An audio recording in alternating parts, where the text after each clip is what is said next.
Hey, fellow babies, welcome back to Pachter Factor on SIFTD.net.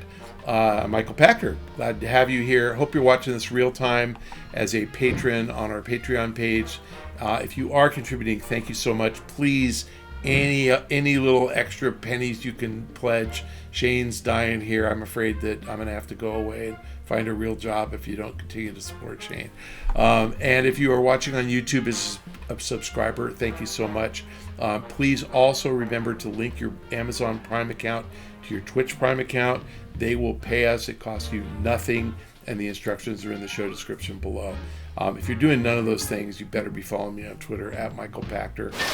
All right, fellow babies, our question today from YouTube from Dr. Alfred Scott. Do ESRB ratings matter when it comes to sales? Do developers really take a game's ESRB rating into account when designing a game? Do they try to create games that will get a teen rating and reach a larger audience? Do they ever limit violence so they don't get a mature rating? You know, obviously, if you're buying a game for a 10-year-old, they matter a ton. You're not going to get an M-rated game for a 10-year-old. And if you want to buy games for 10-year-olds, that's the only thing you're looking at. So E and EC10.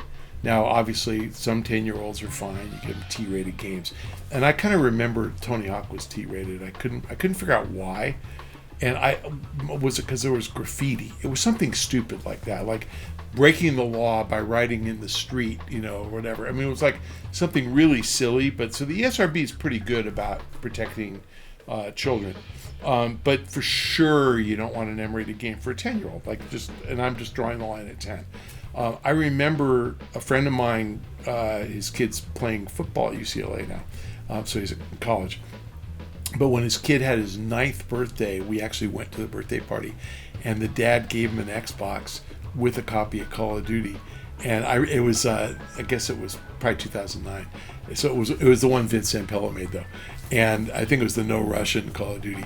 And I'm like, you can't let a 9-year-old kid play that game, you know. And the kid got really mad at me, and I told Vince Zampella that story, and Vince is like, well, you know, there's parental controls in the game. You can turn off all the bad language. I go, you can't turn off the Russians like killing all the damn civilians at the airport. I think you could actually. Oh, really? Yeah, you can You couldn't get past that level without killing them. Even now, like in the new Call of Duties, they'll ask you if you want to turn off like the really rough scenes in the game or whatever. I think that might be new, because the No Russian, I tried to play it without killing everybody. You couldn't do it. Anyway, it was that game.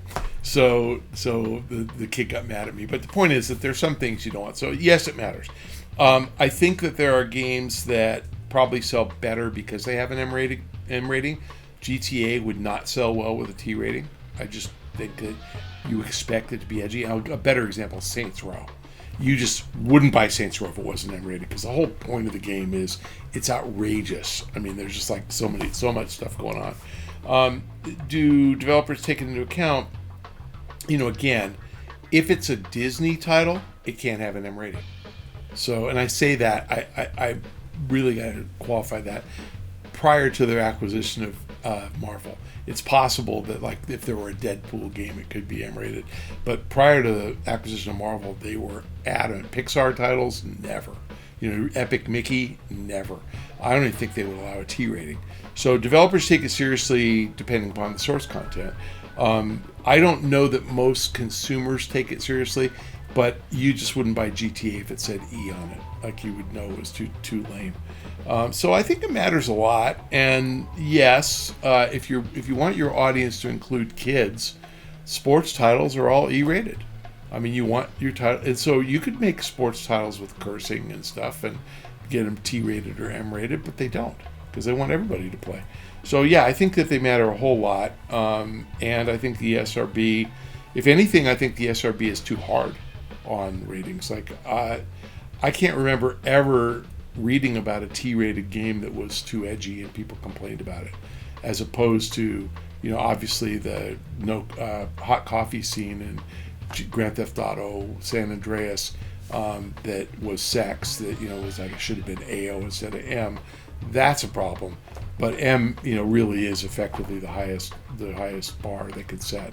But I've never heard anybody complain that a T-rated game was too edgy. And as I said, Tony Hawk was T-rated. So, no, I think it matters, and I think people should take them seriously. Ask me if most parents have any clue. No, not whatsoever. Which is why I gave you the story about the 9-year-old. The dad was all proud of buying Call of Duty for his kid. And it's like, that's inappropriate for a 9-year-old, so we'll see. They're a warning to parents if parents care. But if parents don't care, then it doesn't matter. That's like saying, does posting the calorie count at Dunkin' Donuts or at Krispy Kreme matter? No, because you're a fatty and you're eating donuts and you don't give a shit. But if you go to a steakhouse and they post the calorie count, I actually have changed my order before. Really? Yeah. I actually look at something and like there was a salad, and it was like a barbecue chicken salad, and it was like 1,500 calories. And there was a steak, and it was 1,200. I'm like, oh, don't have the steak. But if it was lower, I was like trying to watch what I was eating, and I was like, shit, it was so heavy, it was so high calorie. Yeah, I think labels matter to the people who read them, and they don't matter to people who don't. I don't know if you've bought a physical copy at either GameStop or Target or Walmart recently, but if you do, it actually pops up when you scan an M-rated game. And it says, ask if they look under 30 or something, ask for ID. Yeah. It actually, there's a message and it says ask for ID. Now, I obviously don't get asked, but it pops up and I've seen it. M-rated games could be the best-selling games of all time. Grand Theft Auto. Okay, there's a concept called total addressable market. The total addressable market for an E-rated game is everybody who can play a game. And the total addressable market for an M-rated game is everybody who can play a game over 17. So it's a smaller market, but the game might be so good that it sells more units than the E-rated game. So the answer is E-rated games will appeal to more people, but M-rated games that are great will sell more copies. Thanks for joining us on this week's Pachter Factor on SIFTD.net, and thank you for your patronage on Patreon. Thank you for your subscription on YouTube. Thank you for linking your Prime account to your Twitch Prime account. So we can get paid, and thanks for following me on Twitter. All 4 are fine. You can do all of the above, and we appreciate it. See you next time.